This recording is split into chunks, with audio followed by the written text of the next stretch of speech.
The views and opinions of this broadcast do not reflect the views and opinions of Armed Media, New Productions and its affiliates. Enjoy the show.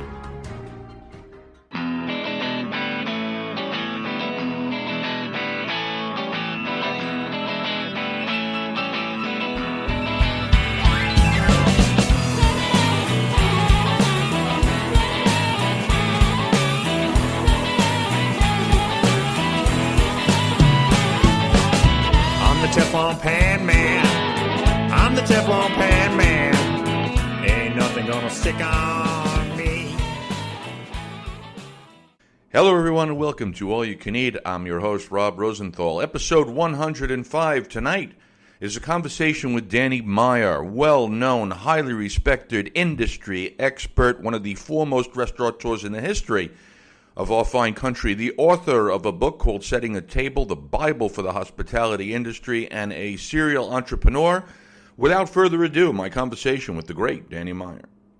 What I thought, though, that we would do here is kind of break the conversation into three parts. The first part, and I'm guessing you're a guy that doesn't spend a lot of time looking back. You're a forward-looking person, but I still want to take the first part of our conversation and talk about what it is that we've learned from this thing, because this has been unbelievable. Then in the second part, Danny, we can talk a little bit about what to the extent that we can predict it at all, what the future holds. And then in the third part, I have a completely random set of questions that deal more with themes of deliciousness, because that, of course, is the thing that you and I would most want to talk about. Mm-hmm. Chicken thighs and the like. Oh my God, chicken thighs! Yeah. So on the first part, under the heading of "Never Waste a Crisis," without getting into how catastrophic and historic and once in 100 years this thing has been, what's going to be our takeaway from this? What have we learned? And feel free, by the way, to answer that question both on from a professional perspective, as well as from as on a personal one. Well, I think that professional and personal are really one and the same here, because leading through this has been a very personal experience. You know, the first thing is, in case you had not felt mortal, in case mortality was an intellectual fact, but never something that you had brought into your actual consciousness, this did that. Because, first of all, we knew people who died. We read about people who died. Every single thing we did was for fear of dying or killing somebody, because we were not being safe to other people. Mm-hmm. I mean, during all those months of quarantine, using Lysol wipes on every package and envelope being delivered. Mm-hmm. Why? Fear of mortality, mm-hmm. and or spreading it. So that was thing number one, is you realize you're mortal and living matters. The next thing is, I think as a leader responsible for so many livelihoods, if ever I wondered about humility and empathy, this brought it home that I didn't have answers. Any sense that I had that I knew anything was kind of thrown to the wind. I didn't know what tomorrow was going to bring. And so every day was an opportunity, humbly, to say, given what I think I understand about today, what is the right thing to do for tomorrow? And then add empathy to that, which is, given how it must feel to be walking in someone else's shoes throughout this whole thing, mm-hmm. who doesn't get to choose whether or not our restaurants are open, whether or not we have a job for them tomorrow, whether or not we're going to find some way to create revenue out of what was a zero revenues existence for many, many weeks. How would I feel if I were that person? So I would say those are the three things: mortality, humility, and empathy. And the interesting thing is those are all very human feelings. My dog doesn't probably think about his mortality, and at least one of my dogs has zero empathy and wouldn't know what I meant by humility if I put a milk biscuit in front of his nose. Yeah. A milk bone, rather. Yeah. Because you mentioned that we knew people who died, I want to recall it really hit quite brutally at the very beginning for me when Floyd Cardoz died. And I mentioned that specifically to you because it turns out that you were the one who introduced me to Floyd. We were in Aspen at the Food and Wine Festival. And subsequent to that, I ended up having enough of a relationship with him that he we cooked together in the kitchen over at the Daily Meal. He wrote nice things about my book. Lovely guy. But that's really the first time because that was very early. I mean, he was like, wait, I said, you kidding me? How's somebody? I mean, that really was shocking to me. What do you want? What can you say about Floyd? Because he was special. Yeah, Floyd was really special. I last saw Floyd in February of 2020 because he was the consulting chef of the restaurant that we were working with in residence we have a restaurant called Intersect in collaboration with Lexus. Right. And it's a really cool place. We were really just hitting our stride. We have a different restaurant in residence every handful of months. And they've been from all over the place. I don't think ever New York City, but we've had restaurants from France. We had Frenchie. We had a restaurant from South America. We had a restaurant. Oh, I'm trying to think of the name real quickly. It was called Meshuggah, and it was all about the food of the Jewish diaspora, as seen through the eyes of someone from Argentina. But anyway, Floyd's restaurant, the restaurant he was consulting with, called O Pedro, which is in Bombay. Right. And I got to be with that team from India along with Floyd because that was our restaurant in residence, and it was fantastic. And very soon after being with Floyd, he flew back to India, and that was the last time I would see him. Yeah. He apparently, his wife Barca, who's amazing, told me that he probably contracted this on the flight back. He was wearing a mask. This was in March, before we really even knew that much about how to protect yourself. Right.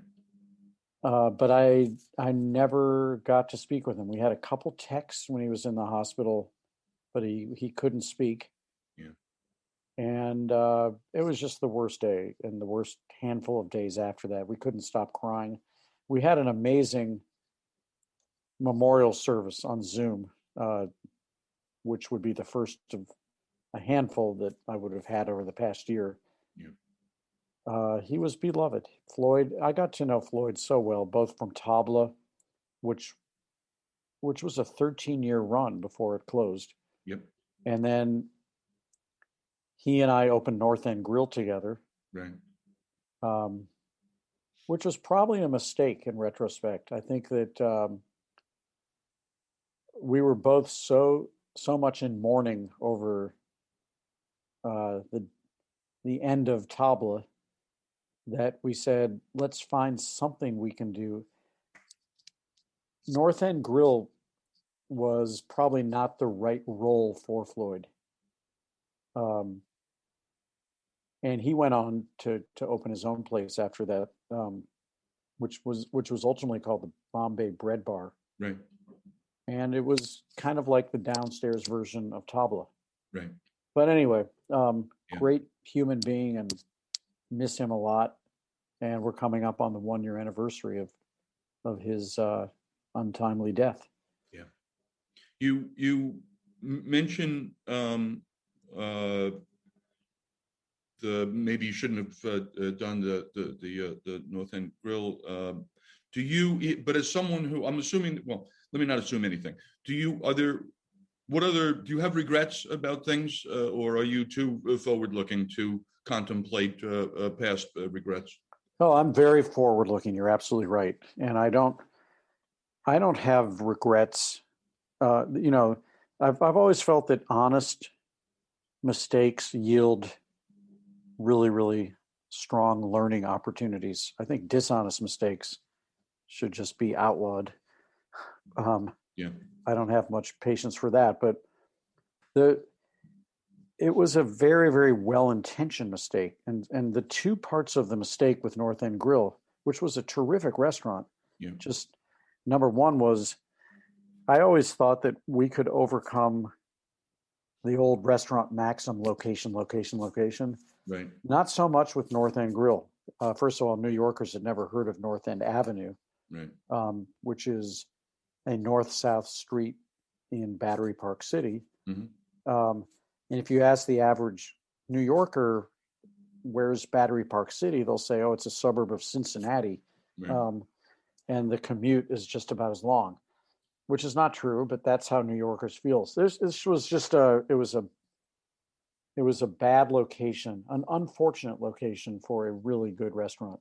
Yeah. But the other mistake was that by having Floyd be the opening chef of North End Grill, which was essentially meant to be, this was kind of early on in the wood grilling phase of Manhattan. You just didn't see a lot of this. Right. And it was meant to be a restaurant that celebrated wood cooking. And the culinary point of view was really meant to be somewhere between the amazing Renaissance that was happening in London at that time and Spain, where wood cooking has been part of the vernacular for quite some period of time. And I think that with Floyd being the opening chef, with such a strong identity as being a spice meister, Indian spice meister, we sent mixed signals to people. And then furthermore, Floyd had not fully resolved his mourning the loss of Tabla. And so if you went to North End Grill, you'd be very confused. What is this? What does that mean? Why is it that a third of the items on the menu have Indian spices in them? And that just reinforced.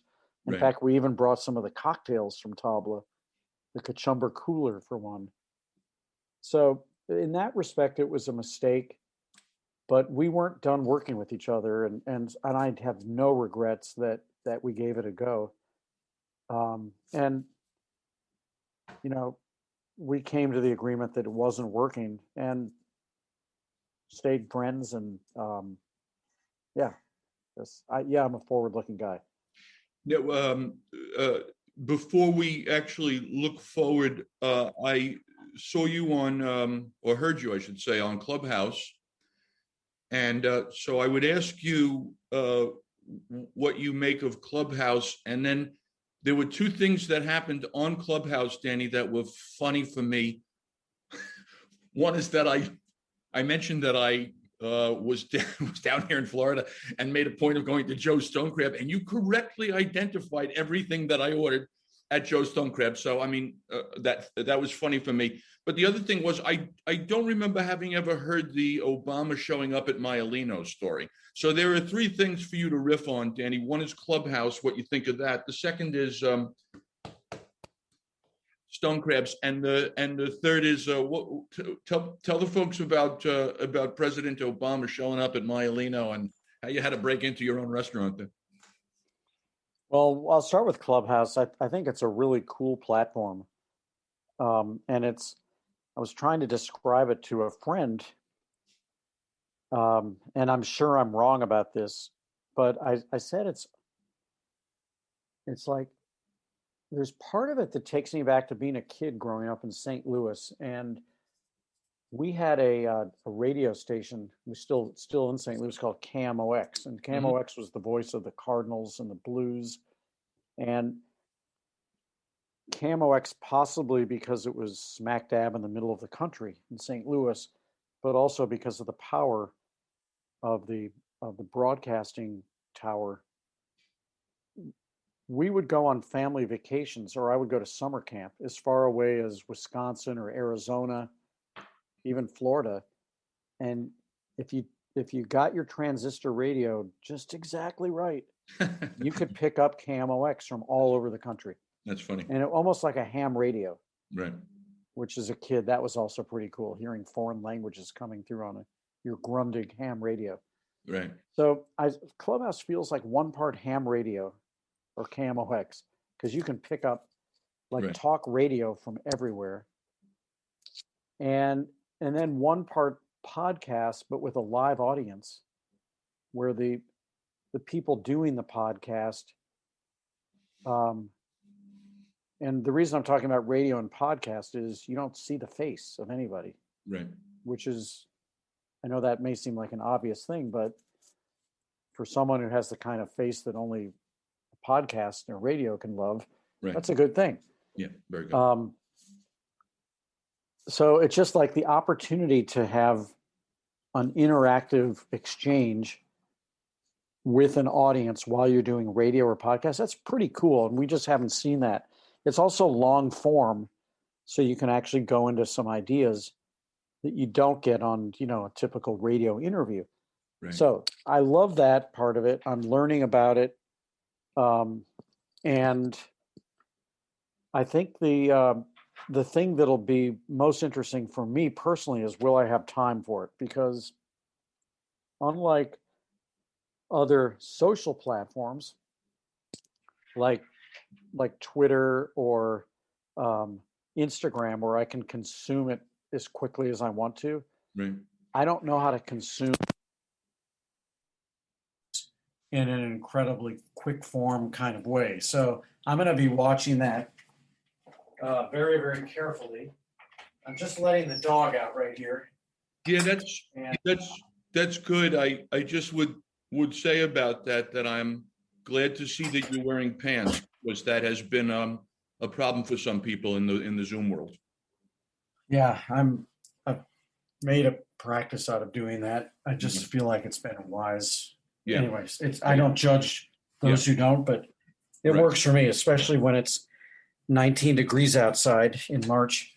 Yeah. But anyway, I hope you're enjoying Miami. We don't have your weather here. What I was going to say to your second point, your second question about Obama, that was a great experience. It really was a great experience. We had already had a few different kind of experiences. Obama and Biden came together to Shake Shack in Washington, D.C. Right. Probably in about 2010. And it was a big deal. In fact, there are some pictures of the two of them online. Obama slides on the counter to go shake hands with all of the people working at the Shake Shack. And he and Vice President Biden at the time end up having lunch.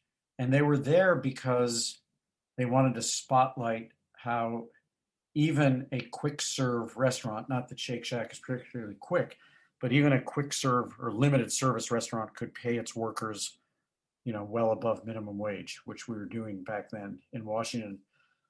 And it was a big deal for us. And then not too long thereafter, Michelle Obama went to Shake Shack and took a lot of flack because she had been, with Sam Cass, so outwardly outspoken about nutritional issues. And happily for us, she stood her ground and she said, you know what?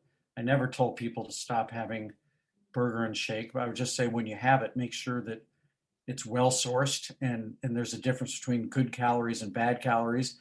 And these are damn good burgers. So that was a good thing. Very good. And the next time we saw her was at Gramercy Tavern. But I had never seen President Obama in any of our restaurants. And so here's the story in a nutshell. I was working in my office at the end of a long, long work week. It was a Friday afternoon, and I was going over with my assistant what the next week would look like. And she used to like to take me away from behind my computer so that she could have my full attention, which is a smart thing to do. So we were sitting at another table, and that always made her happy. And I said, hold on just 1 second. I just have to check one thing, because I could just feel the emails were piling up. And as I go there, the top email was from Sam Cass, the chef of the White House. Right. And all it said was, please call me immediately. Mm-hmm. And I said, excuse me, I'm going to just do this one more thing here. So I called Sam on the phone, on his cell. And he said, I got good news and bad news. What do you want first? I said, I don't know. Give me the good news first. So he said, well, the good news is I don't have to work tonight. Okay, what's the bad news? The bad news, he said, is you do. What do you mean? The president is going to be at Maialino. No one can know about this. The Secret Service has already swept through the place over the whole past week to make sure it's safe. He's having dinner, table of 6, and then he's going to go see a play, Raisin in the Sun on Broadway. And he said, but no one can know about this, but I'm telling you because I thought you needed to know. And he said, the 2 other things you need to know are that every Friday night, we make the president a steak, because he allows himself 1 steak per week, and it's always Friday. And every Friday night, the president has a martini, because he allows himself 1 martini a week. And he said, the deal with the martini is it's not shaken. We start with a frozen vodka, pour it in a glass, and you can put a dab of vermouth in there, and he'll be happy. And he said, but the only way he'll be happy, the only way the Secret Service will be happy, is get your 2 best bottles of vodka that are not opened, put them in the freezer, because if they see the seal broken, he will not be able to have it. Right. And at this point I go, oh my God, this is great. Except I was saying to myself, I had a meeting that night that I couldn't cancel that was from 6 till 7. And obviously pre-theater, that's when he was going to be there. And the other thing is, we had taken steak off the menu at Maialino probably, a month before that. I never knew why we took steak off the menu.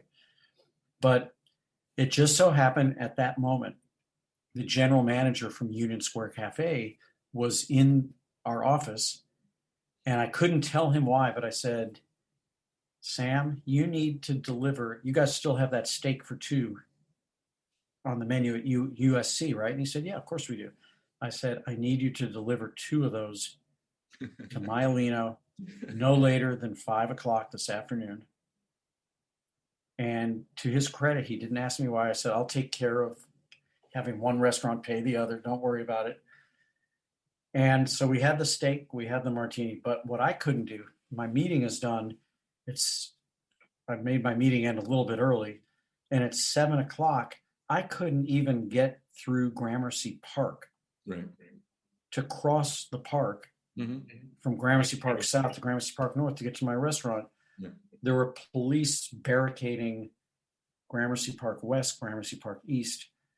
And I said, I got to get there. It's my restaurant. Well, you can't. And how do we know it's your restaurant? So I'm like looking in my wallet to try to find if I had anything that said Maialino or Union Square Hospitality Group. And of course I didn't. And finally a neighbor says to the policeman, he really is Danny Meyer. That really is his restaurant. Let him. So unbelievably, that was enough. I couldn't do it, but the neighbor did. They let me through the park. And now I get to the restaurant, and of course, there are metal detectors set up at the front. But at this point, I was okay because it turned out the Secret Service not only knew me, but they were expecting me. And the president and his party of 6 were at the back of the restaurant. Um, and I just kind of stood up at the bar because of 2 things. Number one is my antenna went up that this must be this must be exciting on one hand for our guests, but what an imposition that everyone in the restaurant had to have gone through a metal detector. And so I started like taking care of everyone in the restaurant. As a matter of fact, I just got a note from a woman who was at the bar saying, "We'll just never forget how the night the president was there, you bought us an extra appetizer." Well, of course I did. I was worried that you were not having a good time because Rob, I will never forget one of the greatest, toughest lessons of my entire career. It was one of the nights that Julia Child ate at Union Square Cafe when I was a very young restaurateur, and she was in for her birthday one night. And I mean, come on, that's like being a cleric and the Pope comes to your church. Mm. And I was just fawning all over her table. And the next morning, I got a hand-delivered note with the return address, New York Times, and I'm kind of excited to open it. And I opened it up. It had been hand-delivered to me by the managing editor of the New York Times, furious with how, while Julia Child was getting fawned over, his table was getting ignored. Wow. And I may want to think twice about how we treat celebrities in the restaurant. That stuck with me. Right. And for that reason, I didn't want to go near Obama's table. I just wanted to be there. Well, right. All of a sudden, the Secret Service guy comes up to me at the bar and says, "The president wants to see you." And I go, "Me?" Yeah. So they usher me back. It's now, like 7:20, and I'm getting nervous for another reason. I had told the staff, I said, "Whatever you do, put the check down by 7:20 because we cannot make the president late for the show." Right. Not thinking about, well, who gets the check at the president's table. And so anyway, I go up to there.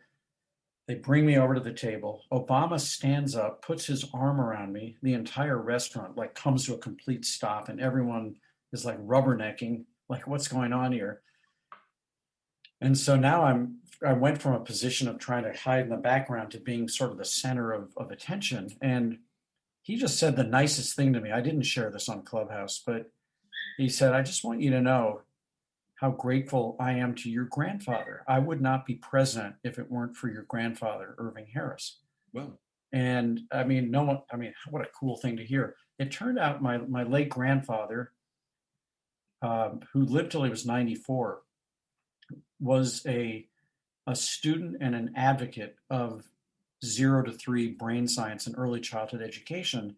Wow. And he had picked out Obama when he was in the state legislature of Illinois and schooled him on early childhood education. Wow. Stayed with him through that, stayed with him through his time as U.S. Senator. And it was a pretty cool thing. So anyway, long story short, long story long, I should say. It's now like 7:40 and we still haven't dropped a check. And I'm away from the table. Right. And I go to the Secret Service guy. I said, "We really want to bring a check to the president." And he said, "Well, you're welcome to do that. You should bring it to one of his guests because someone else is going to be paying for it." And I said, "Well, aren't you concerned about us making him late?" And he looks at me like I'm crazy. And he said, Do you really think they can't get the limousine? They're going to shut off all the streets. He can get there in 4 minutes. And furthermore, he needs to be the last guy in anyway, or they won't. And they're not going to start the play without him. You think they don't know he's coming? Yeah. So yeah, it was quite an experience. That's great. That's a great story. Before we segue into deliciousness, I must ask you about the future to the extent that you can predict it. So tell the people about the future of dining. And I think to put a little context or boundary on it, I heard you say that one of the things that's changed from this is fine dining, meaning that it's, well, you can comment on the future of what fine dining, and then also because you've been involved in kind of tipping, we can talk a little bit about the future of tipping. So, what's your sense of, to the extent that it's predictable, what the near term, kind of midterm future looks like as far as dining goes in this country of ours, dining out, which everybody misses desperately. Yeah, so a lot of this has to do with where. I mean, where you are right now in Florida, it feels like COVID never happened. Right. And it's not clear to me that, if those restaurants didn't have to close, or if they were able to reopen much more quickly with many, many fewer restrictions. And there's just a culture that's very different than what we have in New York, where we got hit so hard, so early, so painfully, that there's an enormous amount of post-traumatic stress disorder in our city. I just think that different parts of the country in the near, mid, and long term are going to come back differently. I think because New York got hit so hard, and because our restaurants, started and stopped so many times, and because we also have a cold climate, so it's not like we could come back in a massive way with outdoor dining after the autumn weather started to turn cold last year, and then indoor dining got curtailed. It has never exceeded 50% since COVID started. It was 0% for the longest time, and then 25, and then 0 again. So I think New York is going to take a little bit longer to come back. However, for the following reason. When the weather continues to get warmer in the spring, that's going to be a wonderful thing. It's going to be an outward sign when you see outdoor dining happening all over the city, not these shanty towns that were built on every block essentially to protect diners from the bitter elements. There are nights when I walk through New York City in the wintertime and even into the colder part of spring, where it almost looks like the huddled masses, just waiting for a bowl of French onion soup under a dinky little electric heater.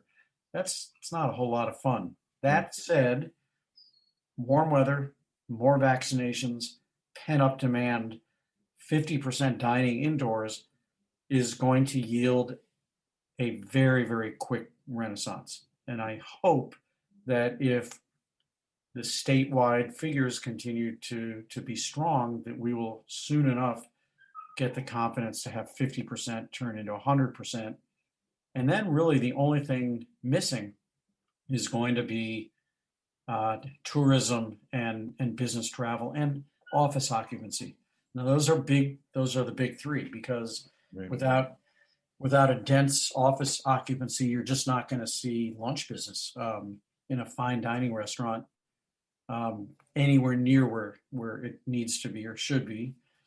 And without tourism and business travel, there's just not the city doesn't swell. When I talk about the city here, I'm actually talking about Manhattan, because I think that, again, the outer boroughs are going to have a much quicker recovery than Manhattan. And I think the longest is going to be the heart of Manhattan, which is Midtown, which is so connected to offices and Broadway theater and cultural institutions. So we'll get there. I'm ready for a very, very busy season, probably beginning in May. I think offices are going to really start to come back because you have more and more people being vaccinated. And the city looks like it's going to start to look like itself.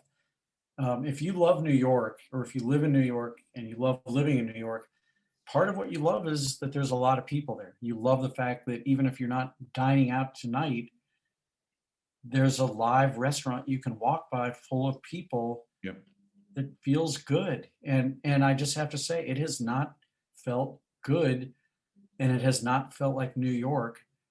And so that's going to change quickly. And I think what you are seeing in Florida is something we will see. So how will things change for us? Well, we've all now learned how to do takeout and delivery.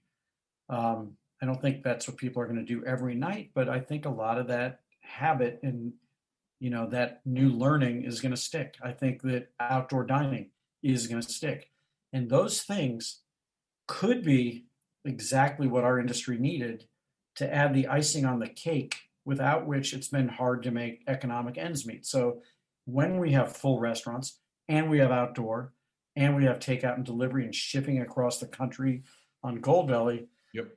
it's going to be a pretty potent next new step. Yeah, that's good. So long story short on that one, Yep. the thing I'm watching is sports and Broadway, because when you see people going to ball games and you see Broadway theater coming back, that means people now feel good about gathering, and it means that probably the "We Are Open" sign in New York goes up for tourism as well. That's going to be the key. Yeah, I hear you. I would feel optimistic about tourism. I would feel, but I feel less kind of certain about the return to the Midtown office tower way of things. But who's to say at this point? We'll see. And what's the short story on tipping? What's the outcome from your experience in that regard? Well, we tried, as you know, for 5 years to eliminate tipping, because it was just making me crazy that with every year of menu price hikes, right, the people who are legally eligible to receive tips were doing better, which was great for them. But the people who are in New York State not legally eligible to receive tips, which is a crazy law, in my opinion, i.e. every cook, dishwasher, you go right down the list. They were not able to keep up. And so here we are in this business. It's about taking care of people. And on our own part, we were only taking care of half of our team. Sure. And I just said, if I think that the tipping system and the laws surrounding the tipping system are responsible for that, whoever wrote the rule that we have to have tips. So I abolished tipping in our restaurants. We made sure that our menu prices would include everything. We called it hospitality included. Yep. And we tried it. It worked in some of our restaurants better than it worked in others. And the really hard thing was getting the math right, because if you want to do all the things you want to do for all your staff members, we didn't want our formerly tipped employees to make less money. We just wanted our cooks to make more money. Sure. We wanted everybody to get a generous family leave package. We wanted there to be a retirement plan. And if you're trying to do all those things and you're putting everything into the menu price or the wine list price or the beer list price, and you're in a city with 26,000 restaurants with a strong tipping culture where other restaurants are not doing this, all of a sudden your prices look kind of out of whack. Right. And so even though people are not going to have to tip on that and add 20% of their own to that, the truth is that if we had done this the right way, where we could have sustained our own margins and paid everybody what we really wanted to pay everybody, we should have probably increased our prices by about 30%.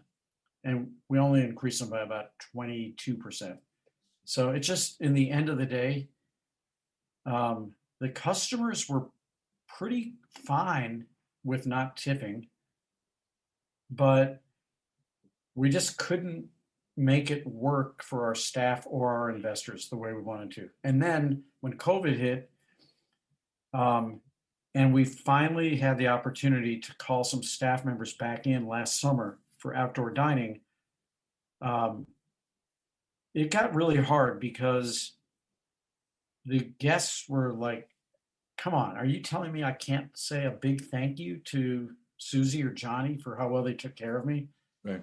And we were then putting Susie and Johnny in a position of saying, you're not allowed to thank me. It just wasn't cool. So we scrapped it. We did a lot of soul searching. And what we did was we because I didn't want to erode the gains we had made for our back of the house team. So in reinstating tipping for our tip eligible front of the house employees, we added a revenue share for our back of the house, Great. which is pretty unusual. And it's working out so far really, really well. This is good. On a completely different subject, can you tell the folks what a SPAC is and how it differs from an IPO? Sure. Well, for a company that wants to become a public company, that's ready to become a public company, meaning the public can buy stock in the company, it's listed on the New York Stock Exchange or NASDAQ.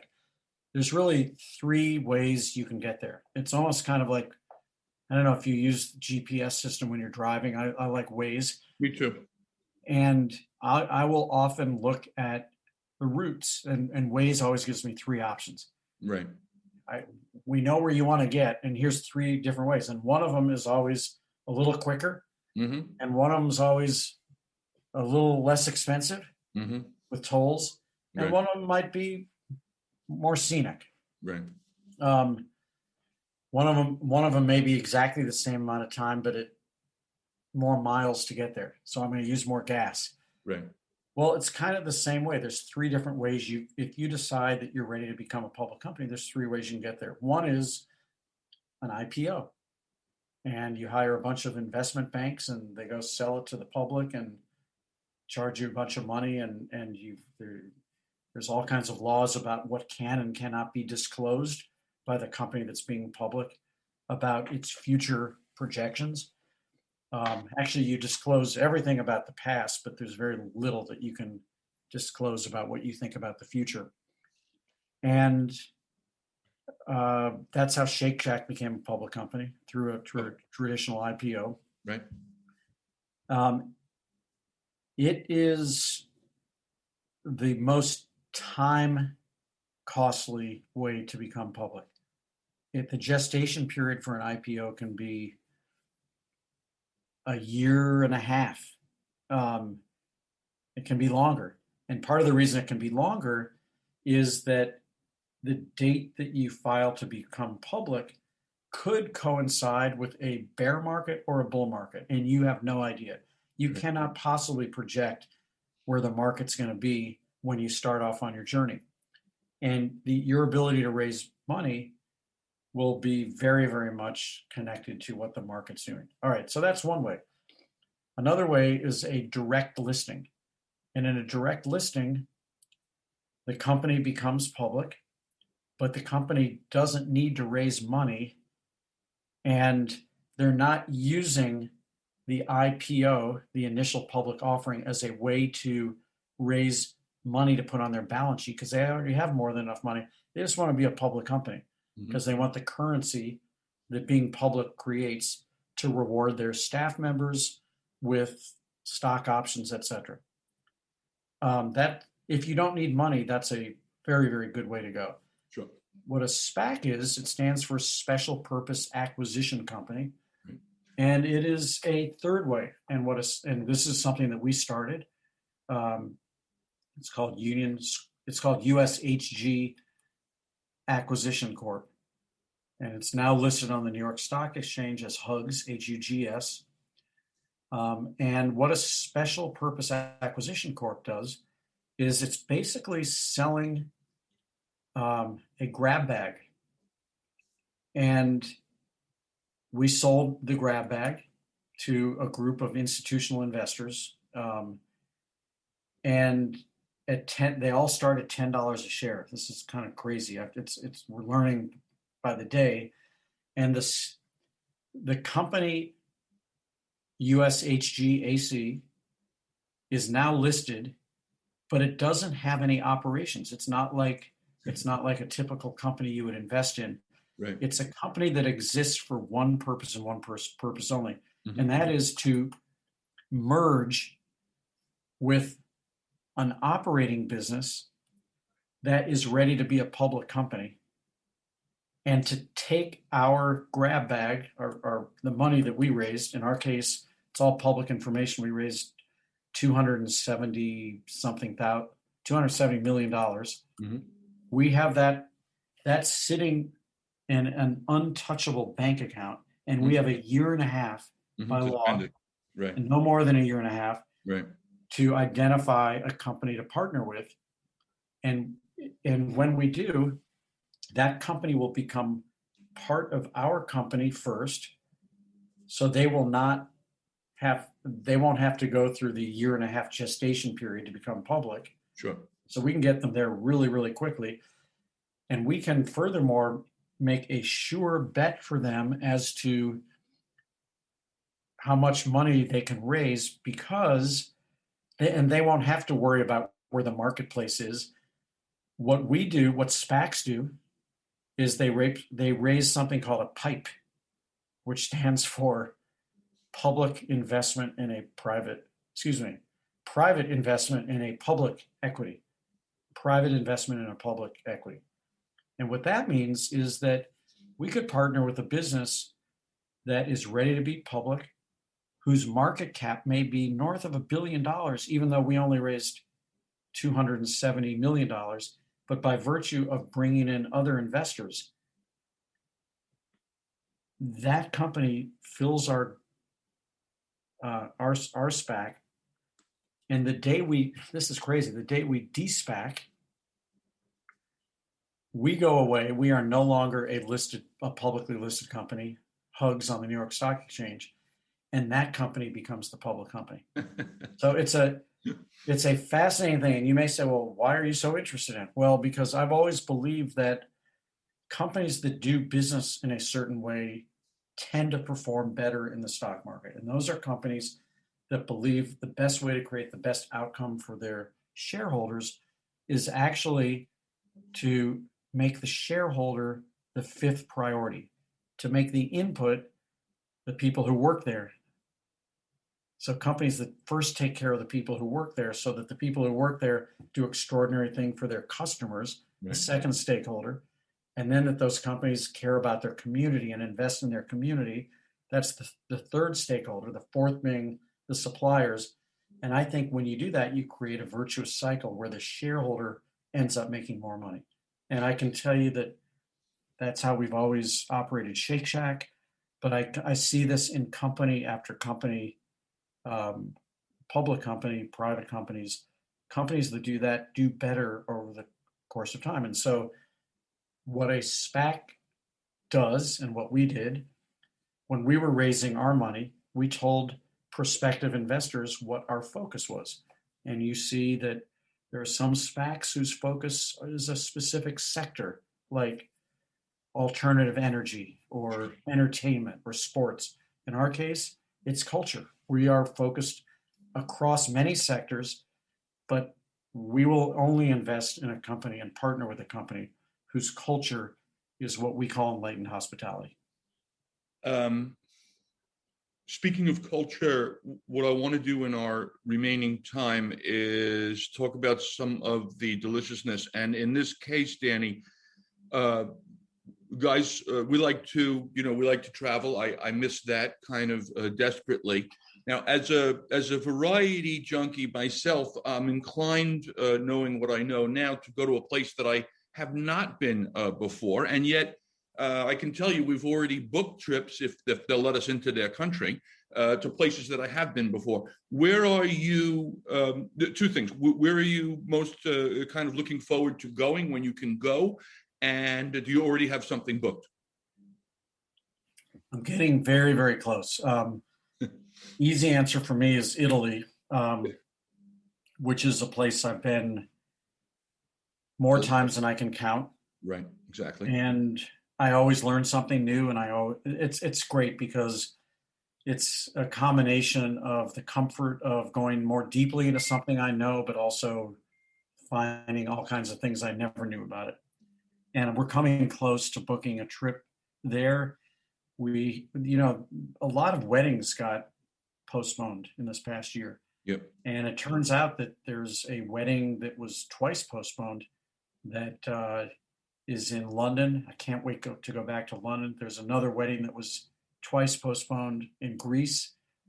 And so I don't know. It's like, now that I've had my vaccination, I just feel like it's not that I'll stop thinking about COVID, and it's not that I'll stop doing smart things, but it's like this cloud of death is not hanging over my head because I just really believe that it's not something that's going to kill me. And it's like, I get a flu vaccination every year, and yet I know that this may be the year I still get the flu, but if I do, it probably won't be as bad, Right. and I probably won't die from it. And that's kind of how I feel with COVID right now. Yeah, no. At this point, the flu is welcome relative to what it could be.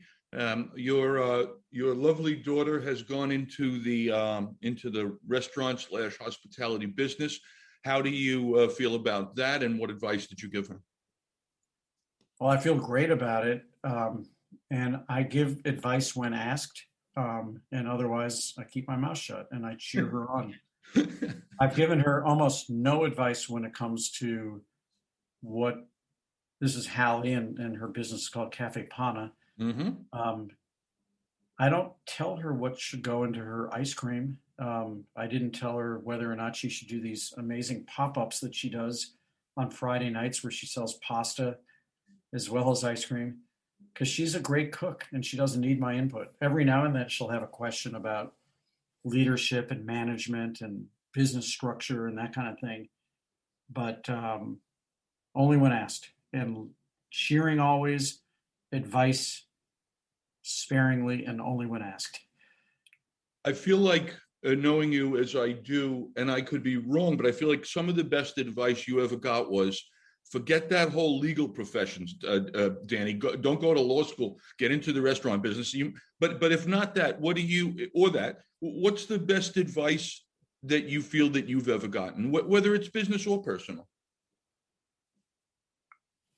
Or I'll give you another. So I'll give many. you another play. Go ahead.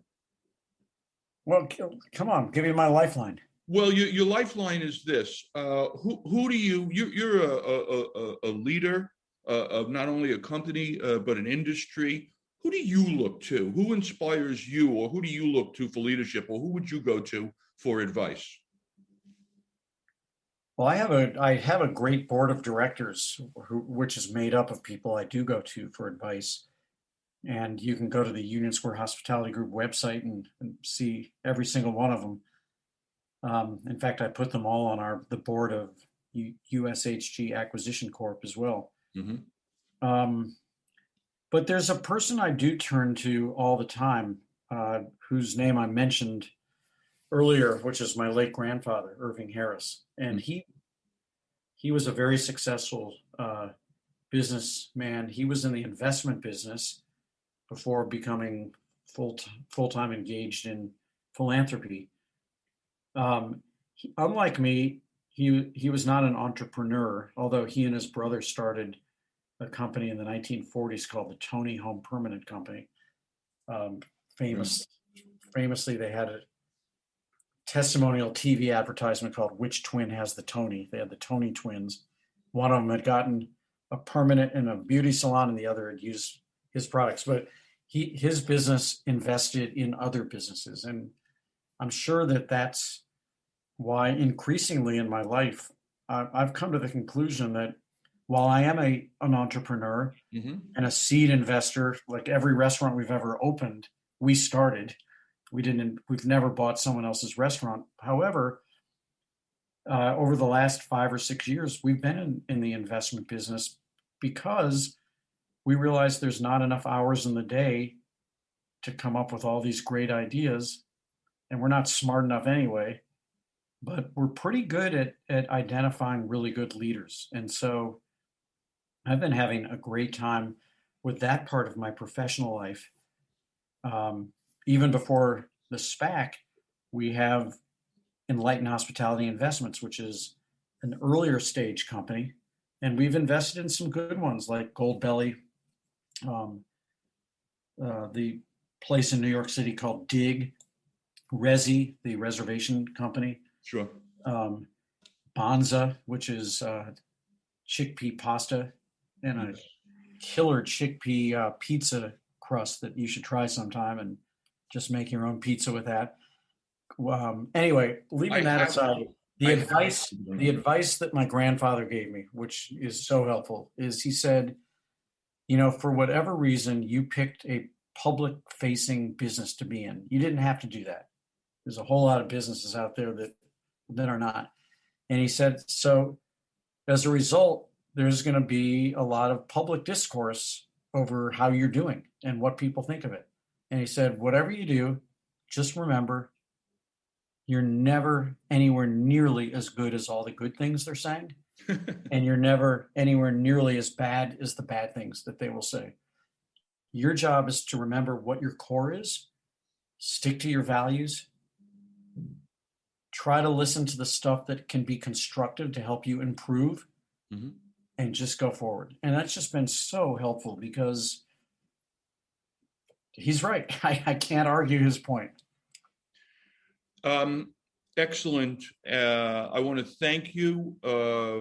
What I always find in my conversations with you is, among everything else, I really appreciate your thoughtfulness. And I mean it in the purest sense of the word. Your thoughtfulness it transcends just wanting to take care of other people in a way that engages your kind of hospitality quotient. But I mean, you're literally thoughtful. Most people kind of just quickly give off glib answers. You literally spend the time to think about it. I have great appreciation for that. I thank you for that. I thank you for your super valuable time. I wish you a very happy birthday. I know that I'm a day late and $1 short, but I'll send you $1. What do you think I had for my birthday dinner? I was going to ask you, I didn't know what your time frame was. When I think of you, you once gave me a name and you called me Iron Chef Trafe. So when I think of you, I feel like this generally is going to be involved some kind of like barbecue ribs, like pork. That would be the thing that I would. All right, I'll tell you what I had. Since my birthday was on a Sunday night, I had a whole weekend to eat. Saturday night, and with family, it was great. Saturday night, there were 6 of us, and so I ordered Joe's Stone Crab for 6, but just made that the appetizer. Nice. And then, of course, for dinner thereafter, I wanted to have fried chicken because that's what I would do at Joe's. There you go. And Audrey said, you know what? We should really have steak instead because you can get that at Joe's. So we had steak and spinach, and she made great potatoes with it. Nice. So and got a key lime pie from Joe's as well. Beautiful. So that was, and then the next night I got my fried chicken and macaroni and cheese. There you go. There you go. Well, if we have the chance again, we can spend our entire time talking about things that we are eating and that we're making, because I know that you have, I saw somewhere in your social media that you had made some ribs recently and you had to do them inside in the oven and they were still fabulously good. I hope, and I mean this as you know, in the most genuine way, I hope to, next time I see you, that it's in person, with a hug and a more Tony and some fried chicken and all the good things.